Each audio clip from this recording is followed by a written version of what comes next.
Today I'd like to talk about the do's and don'ts of orals. The first thing you want to do is you want to bring a USB key. Super important because you're going to have to plug it in the front. Don't download it or try to open an account. It takes too much time. So bring your USB key. Bring your evaluation sheet that you're going to give me with your name on it. Bring your research papers too that you're going to give me.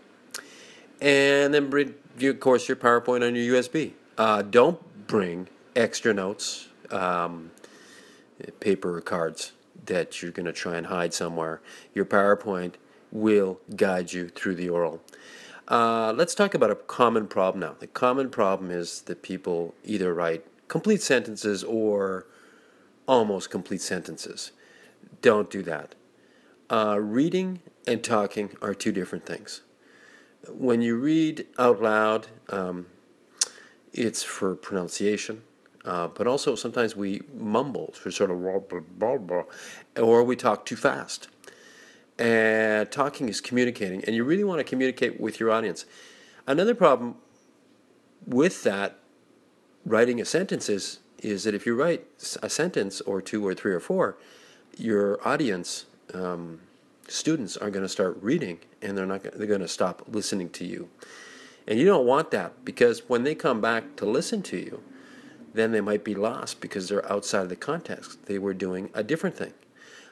You don't forget, your slide should have clear images, clear numbers, a simple, clear idea. And so if you have three or four ideas, on one slide, well, put one idea on one slide and make 3 slides with a simple image that supports it, or a graph, or whatever.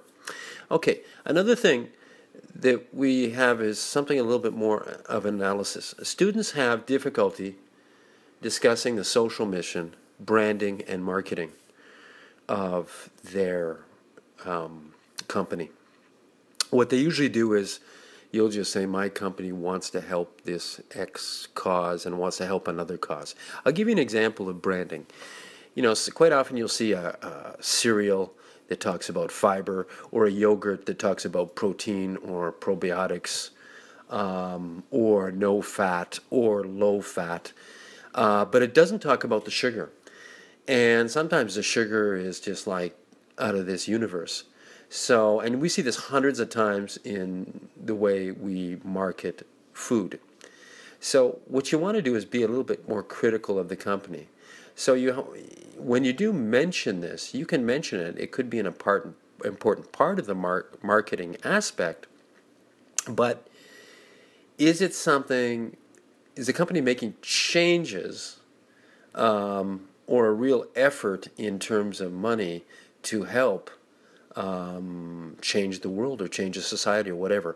Or is the money they're spending, which is usually under 1% or something, is it something that's perhaps in their own interest? Or in the sense that they're making changes because they're going to save money, not because they're good?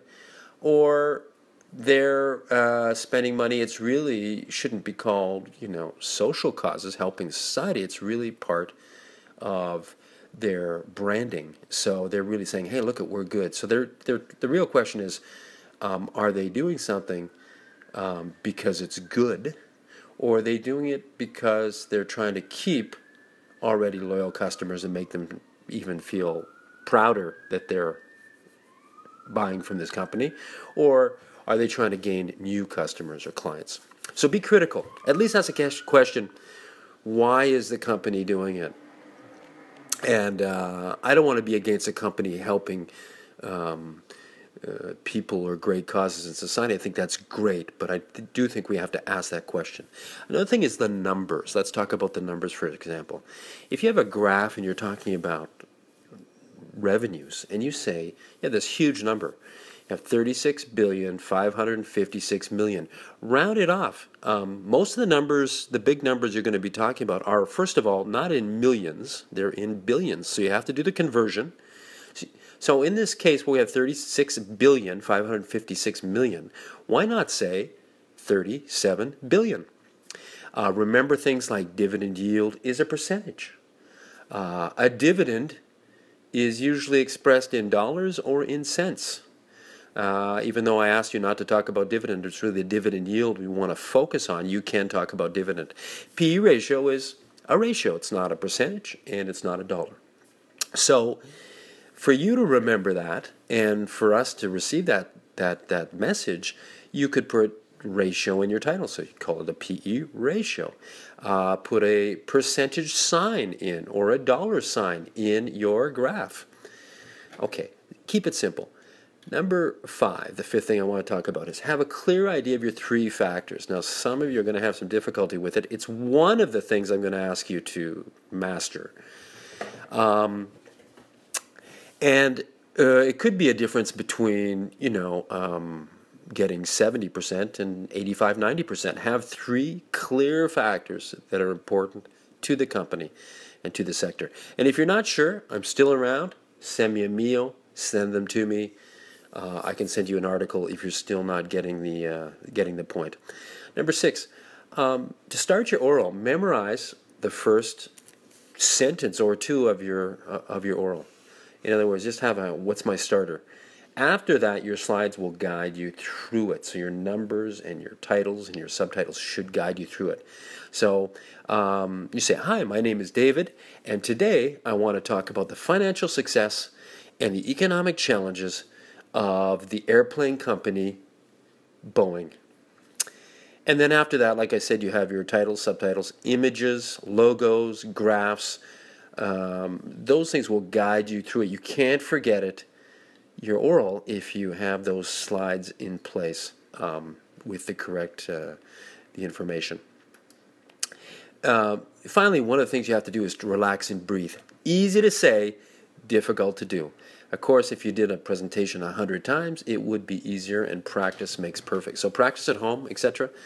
But one thing I really want you to remember, at least in my class, and actually I hope you have a future job like this too, your teacher or your boss, they're your coach and they're your trainer. Coaches want you to win. And I want you to do your best possible job. And if a coach or trainer sees you're having a problem, we're not going to be there and say, bad person. We're there to help you. And so I'll be there to help you get through an idea if you're having difficulty with. And it's the same thing with the team. Sorry, I gave you the punchline. The audience, the other students, they should be there, and I'm asking them to come there to support you. They're your team. And so if you get percentage and ratio mixed up, I want them to help you understand that yield is, the highest yield is better, and the lowest P ratio is usually better too. So we're going to work together. It's a team activity in the sense that we're going to there to help you. If you can do everything perfectly, you probably shouldn't be in my class. So just do your best, and we're there to help you. And give yourself a break and come there to do, like I said, your personal best. Not the best, who can do their best. I don't do my best on most days. Do your personal best on that day. Good luck, everybody. I hope you have lots of fun.